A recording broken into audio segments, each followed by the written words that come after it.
Hello, everyone, and welcome back to one of these interview episodes of the SWW show. I'm Mike, and today with me a special guest from decently around the world. To get us started, do you mind introducing yourself and the game we're here to talk about?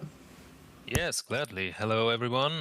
My name is Yannick, and I work at Paint Bucket Games as a game designer. And currently, we are wrapping up our year-long project. Like for multiple years, we've been working on this called The Darkest Files. Now, The Darkest Files is a historic investigation and courtroom drama game where you are trying to investigate and prosecute crimes from the Nazi era in post-war Germany in the office of then General Attorney Fritz Bauer in Frankfurt. And Fritz Bauer is a historic, real person, but everyone else in the game is fictionalized characters that we came up with. You are playing as the young prosecutor Esther Katz, and you are getting kind of like through her first two cases in the game that are dealing with crimes done back in the Nazi times, and now you are trying to bring the Nazi criminals to justice. These cases are both based on real historic cases. We've done a lot of research and went through the archives, and based on those, we kind of made them our own stories, renamed some of the characters, but they are still very much based in reality. So that's our game. Kind of jumping into that. Obviously, you said it's fake stuff, but it's based very on historical and some actual things that happened. What kind of led the team kind of to go down that path? Was there some sort of like event someone read? Was something that kind of what made this become kind of this topic? So so this goes back a little more in our own history as a company as well. By the way, before my time at Paint Bucket Games, I've only been here for like 1.5 years roughly, but the debut title, the first title from Paint Bucket Games was a game called Through the Darkest of Files, where it's kind of like a strategic history game where you're playing as a resistance group in the NS era, in the Nazi era in Germany. And I would say that the Darkest Files, now playing in the post-war era and still dealing with these same topics, is kind of a natural evolution from there. It's just what we do. We do a lot of these kind of more political leaning and historically based games, often to do with such sensitive topics as Nazi Germany, post-war Germany, kind of delving into our own history as we are from Germany. So and about topics that just seem really important to us and arguably are very important today again. Not that they've ever not been important, but it just feels like nowadays people could really do with a reminder of what fascism means and what kind of things can happen in fascist systems. To us, it's also, it feels like it's an important thing to make art and in our medium as well, in video games, about such pretty serious topics. That being said, the games are not all 100% serious all the time. There is also some comic relief in there and the interactions between the different characters at the office and so on. And it's overall also just an engaging time and suspenseful and interesting as just a piece of fiction as well. No, that makes sense. So I'm actually kind of curious going on that topic just for a second here. Obviously, as you said, this is a game that touches upon post World War II. You guys are making this game from Germany, which obviously people know history, very tied in the World Wars. What kind of, and my understanding, and again, this comes from an American who is not really researching his laws, but I've always understood there being some level of rules or regulations tied to like how Nazis are displayed and like kind of shown in media. How does that kind of, obviously you guys are showing kind of the dark side and kind of not idolizing it, but like do you guys still have to kind of think of that and think of those laws kind of in place when you were designing this? Yeah, there are quite a few interesting anecdotes from the past of the studio dealing with this kind of topic. You know, like the recognition of video games as art is a pretty important factor in this. So, like, that's also been kind of its own struggle, right? Like to try to get video games on the same kind of level as, for example, movies and books. Where so in Germany there are actual laws. It's not just about age rating and so on, but like there are actual laws that you cannot, for example, display a swastika except if it's in satire or art or in reporting and documentary causes.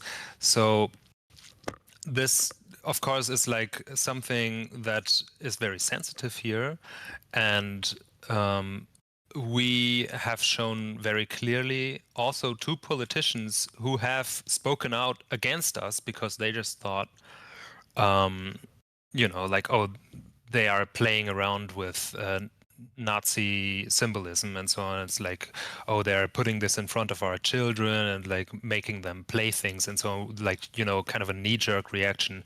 But then when we've actually shown what we are doing here and what our messages are to the same people, they've kind of backpedaled and understood that, okay, yeah, this is actually not what we thought it was. So yeah, there were some difficulties with it. Through the Darkest of Times, the first title that Paint Bucket Games made, was actually the first game that was allowed to display swastikas in Germany for the purpose, of course, of like a critical understanding and like documentary purposes, but also educational purposes. So it's been something that has actually mattered a lot.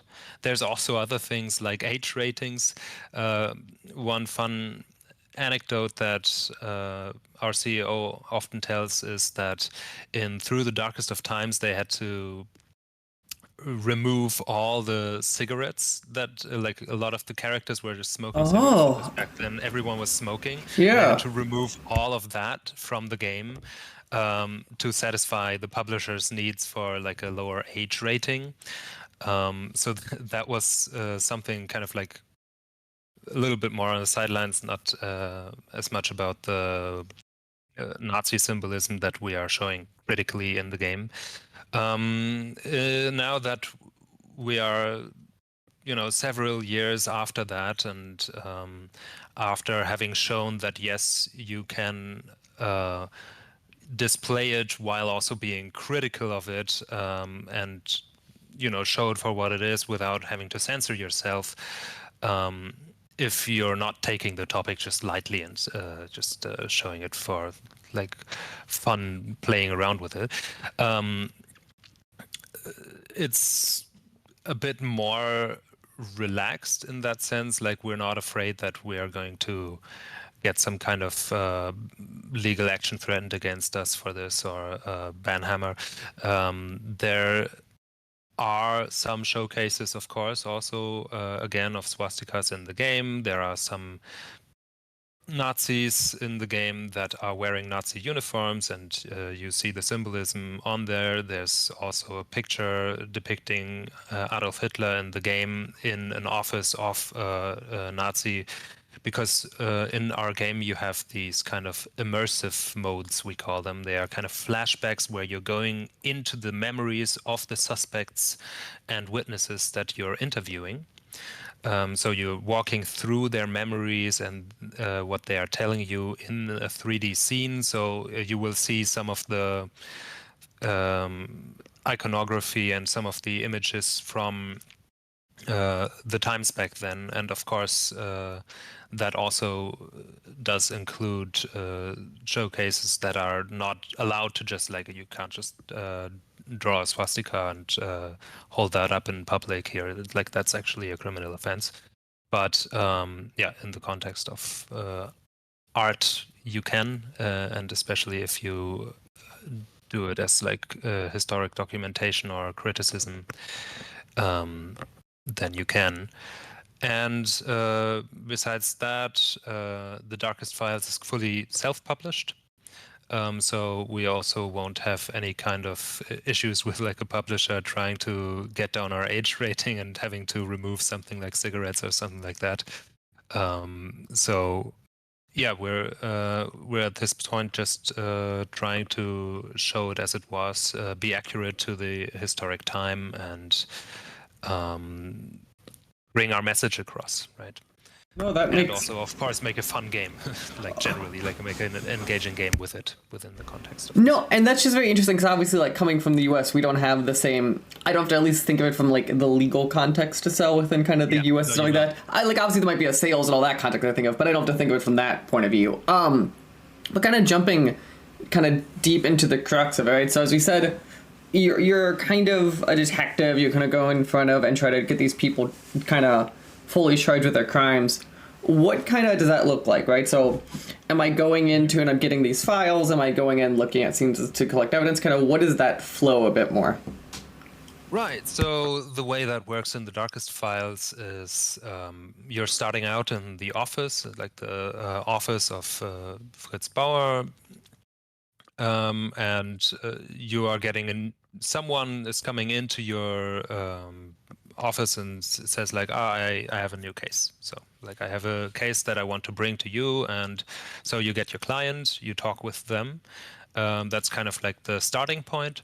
And from then on, you always have like, you're inviting new witnesses and suspects to interview.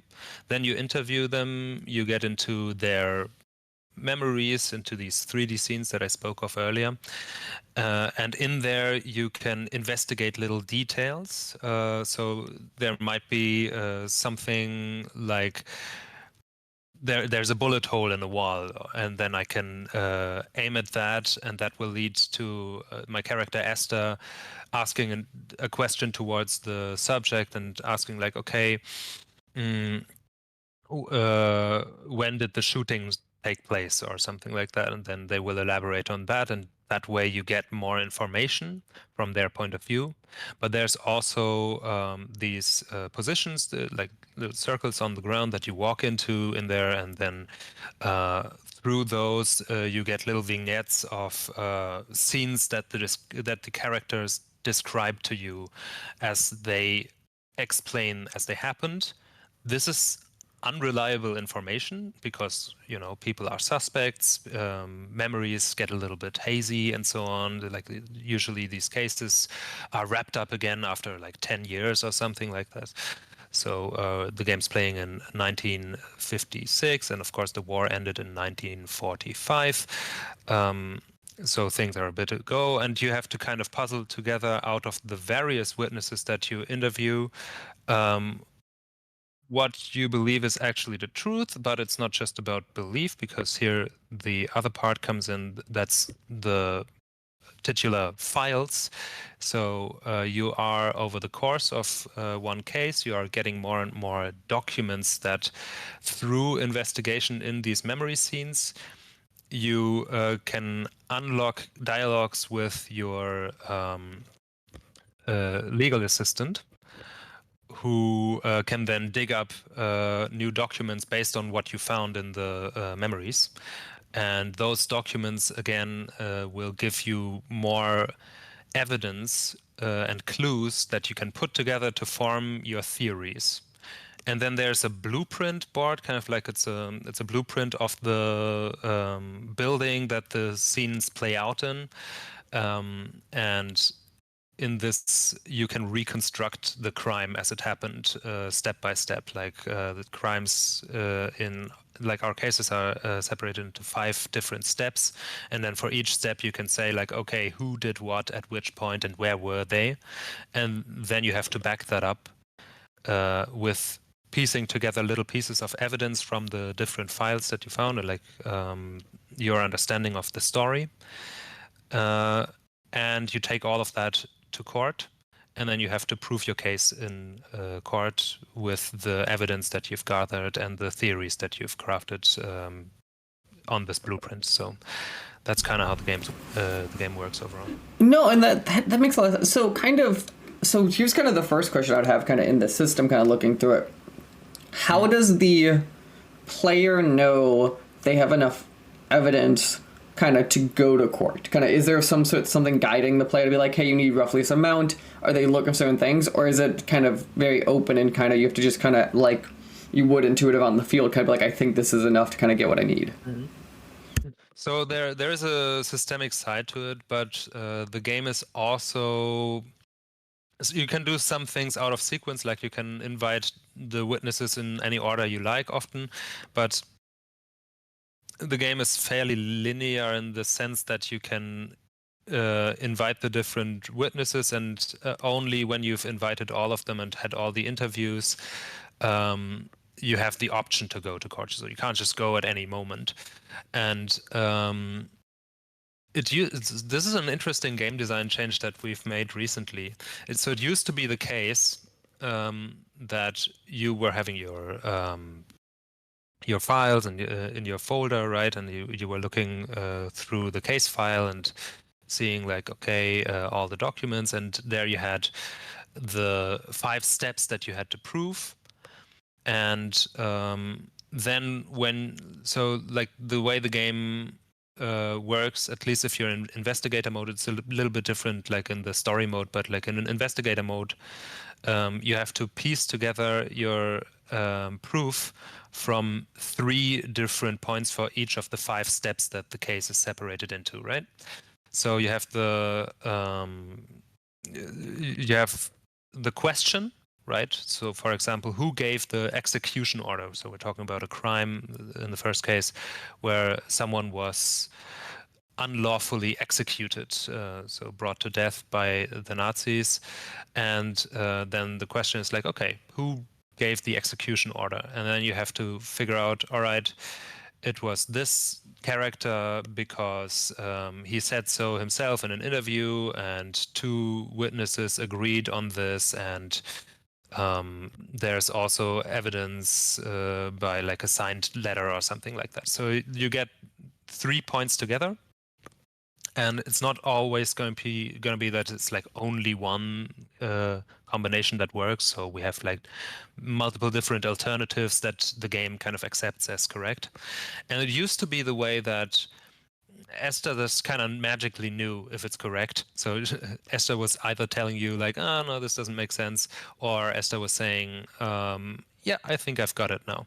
And then you were doing this for all 5 of the things, and then you knew already if you're going to pass in court or not, because you already knew if you're correct or not. And the game design change that we made kind of more recently and pushed into our newest beta update for our Kickstarter backers to try was that now you don't know anymore if you've got the correct answers. You know how many different like you know that you have 5 steps, and you know if you filled everything out. But whether that's correct or not will be revealed in court. So you can kind of put together your documents ahead of court, or you can put them together right there in the court session, doesn't matter. But whether you're correct or not will reveal itself as you are right there in court, and then the judge will say like, oh yeah, that makes sense, or will say like, okay, I give you one more try. So it kind of, in that sense, works there like a little bit like Ace Attorney, where you have this health bar in Ace Attorney, if you know that game. So if you show some evidence in Ace Attorney and it's like wrong, then you just lose like a chunk of your bar. In our case, we give you 4 tries, and after 4 tries, if you show no conclusive evidence still, then you kind of lose that step of the case, and it's moved on to the next case. And dynamically, the game kind of adjusts what kind of punishments the criminals get and what kind of verdicts they get based on how many of these steps you got correctly. Because my big thing with games like this, right, is just because it's kind of like, from an abstract point of view, kind of like the puzzle game problem of like, is the puzzle obvious to everyone, right? Not just the designer. And it's kind of like this in a lot of ways. You're kind of making that. You're just kind of like you're putting a puzzle on historical layer. And that's true. Yeah. Have you guys, obviously, as we're talking, there's a demo out on Steam. Obviously, you guys have probably done a bunch of testing, internal, external. Have you had to kind of redefine your clues or kind of redefine these systems to make them more clear to people? Or did you guys kind of luck out and kind of find that nice Goldilocks zone earlier on in the process? So many iterations. Yeah. For both of the cases and for a lot of the steps. So there were cases, for example, where there was a question and the way the question was phrased wasn't very clear to people. They didn't really understand what they were looking for. Or things that happen all the time is that someone finds a combination of documents and like phrases in the documents, so clues, pieces of evidence that they put together as 3 and expect to work, and it doesn't work. And then I am looking at it and like during a playtest or something like that and say like, oh yeah, that's clever. I didn't even, we didn't even have that in mind when we designed this step of the case. But then we just add these things as alternatives, right? Like then we just say like, okay, yeah, smart. That should just work. And then we make that work. Other than that, one thing that we added after a lot of iteration was that we just added kind of like a hint system. The way the hint system used to work and still kind of works as well is that you just have like a menu that you can open where you can progressively unlock deeper and deeper hints about each step. And now what we've added is, since we've added this kind of like multiple tries in court, and you don't know if you're right or not when you go to court, with each try we reveal one hint to the player. So like, and it's kind of nudging you in the direction of like, oh, maybe you should check, like, is there any written evidence of someone saying something about the execution order or something like that? And then it's like, yeah, okay, look for that in your case file and you see. So like that really helps a lot with easing people into the solutions if they don't get it at all. But generally, yeah, there's just been a lot of iteration and a lot of back and forth with trying to figure out kind of how people do it. Like also there's been so much iteration with the blueprint, with how that works. It used to be so much more complicated than it is now. So yeah, that went through a lot as well. Yeah, definitely testing helps. And we did a lot of it. I was like, yeah, there is so much truth to the whole like you get tunnel vision when building your thing mantra, because it's very much like, I know you would kind of, that's always been my thing. It's like you're like, this is obvious, and also you hand to someone, you're like, nope, not obvious in the slightest. I made 10,000 assumptions, handing that controller off. Yeah, especially with stories. Also, people just interpret things differently, and yeah, like since this is a very narrative-heavy game. That's definitely a big thing for us here. It's like people just interpret the way something said someone with like, our game is fully voice acted, and the way the voice actor enunciated a word makes people go like, oh, this guy's suspicious. And then from then on, they interpret everything they say through this lens of thinking like, okay, this is the suspicious character, and try to pin everything on them. So those kind of things just happen. and it's like it's also part of the game. So unlike in other court games, you can fail in the darkest files and just and the story goes on anyway, right? So like you can completely miss your evidence. You can miss every single accusation that you make in front of court. We've actually written quite a bit of sometimes a little bit tongue-in-cheek, funny dialogue for when you make ridiculous accusations, like, there was a victim who has been shot, and you can just say, like, actually, I believe no one shot the victim. He must have just, and then like your character will come up with some ridiculous explanation, and then everyone is like baffled at you in court. So these things can happen. You can get like kind of better or worse outcomes depending on how you act, but the story still goes on. So at the end of the day, like the story will just be different based on your performance. And like if you just didn't get it, then like that's just how it is. Your character didn't get it, and you get an outcome where some criminal might go free and not get justice. That's just how it is then. Wow. No, that sounds very interesting. Again, the game we've been talking about is The Darkest Files. You guys are Pink Bucket Games. It currently says on Steam it comes out March 25th. Is that still the goal? That's right. Yeah. We are committed to March 25. In fact, we can't even really push it back. We have other projects lined up, and our lead programmer has some family things coming up, like we have to release at March 25, and we will release at March 25. So that's the goal, and that's what we'll do. And we are, we're getting there to the finish line. We're almost ready with the game. So yeah, pretty convinced that we'll make this date. Perfect. Some final questions, and obviously then. So obviously, people go download the demo right now. Go wishlist the game. Everyone go wishlist the game. How long should people expect the game to last? And then, kind of, do you guys have a price point you guys have determined yet for the game? You know how it is with games always, that they are an interactive medium, and you can't really say like, okay, someone plays it very relaxed and like looks at everything in the flashback scenes, right? Like looks at every little detail and checks through every dialogue. Someone might replay a case to see what happens if you make different choices. So it's a little bit hard to estimate these things sometimes.